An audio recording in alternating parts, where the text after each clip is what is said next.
Hey guys, I've been a little bit anxious about making this video, which is really ironic. It's just that you never know how much longer my kids are gonna be quiet, so we shall see. I've talked about anxiety in this channel before. By the way, if you're new here, hi, nice to meet you. I'm originally from Brazil. I've been here in the States for over a decade now.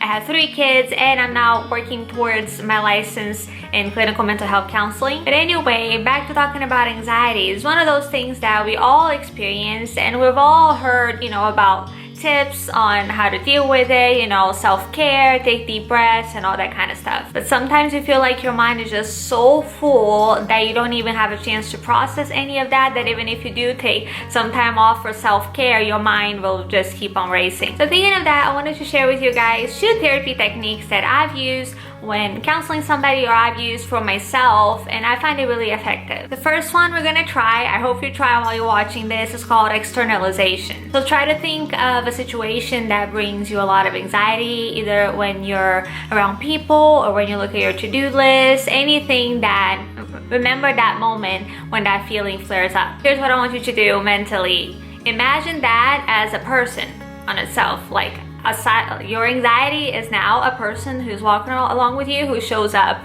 in those situations. So in that particular situation that you have in mind, try to think, what is that person trying to do to you? What is their purpose for showing up? I can share my experience with you. The first time I did this exercise, I realized that my anxiety was trying to make sure I stay small. That's because if you spend all your life thinking of yourself as small, as vulnerable, as less than other people, it can feel really scary when you put in a situation that requires you to act like you're an equal, or even that requires you to take charge, act like you're an authority. That can feel absolutely terrifying because what's familiar to you is to feel small. So that was my case. Basically, feeling small was my comfort zone and I just didn't want to leave my comfort zone, so I brought in the anxiety with me to make sure that even if I were in those situations, I still didn't see myself as capable as other people. And now it's your turn. What is your anxiety trying to do to you? How is it trying to protect you even?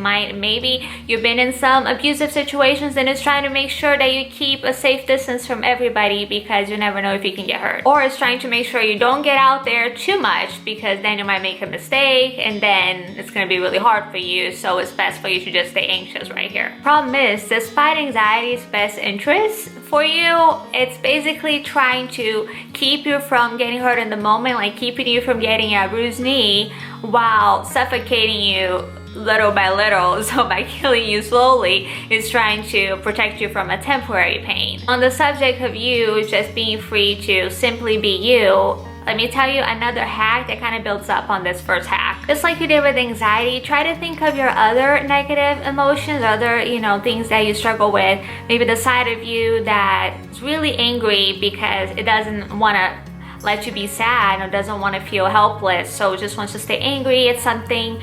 Maybe another side of you that really wants to be in control because if it's not in control, then everything's gonna fall apart. That's what it believes. So imagine that as a separate person. Imagine the angry one as a separate person. Maybe the part of you that's still a child, maybe that's still frozen in that part of your life when something big happened that, just never really quite processed it. So, imagine that as a separate person as well. It might feel really overwhelming and intimidating to think of all of these sides of you as separate people and all of them around you. And that's what would keep you on edge a lot, because if you have all of these different perspectives, different voices, different emotions, different reactions, all speaking at the same time constantly and, trying to get attention, how can you even hear yourself think? So that's what this exercise is about. So imagine you and your parts, on the chart now, people that you can see and talk to. You're all at the edge of a path. And I'm not gonna tell you what the path looks like, just wherever your imagination takes you. Now here's what I want you to do. You might wanna close your eyes when you do this, whichever way you wanna go about it. But try to talk to your parts and see if they can agree of letting you go down this path on your own. And they might not. They might just tell you, no, you absolutely cannot go down any path without me anxiety or without me anger, without me child that still wants attention. Also, you can tell them, I'm just going down this path for a few minutes now, but I will come back. You will not be ignored or, shut down. And when they let you go, make sure that you're really feeling like you're walking down a path in your mind, like that you're not imagining yourself walking down a path, because if you're imagining yourself, that's a sign that one of your parts is still trying to do it for you. It helps to pay attention to your breathing too, like try to breathe through your stomach, like fill it up with air and then blow it out audibly through your mouth, just so you can really calm down all your body and really try to visualize that you're walking down this path and all your parts, those other emotions, other reactions, they're safely there waiting for you.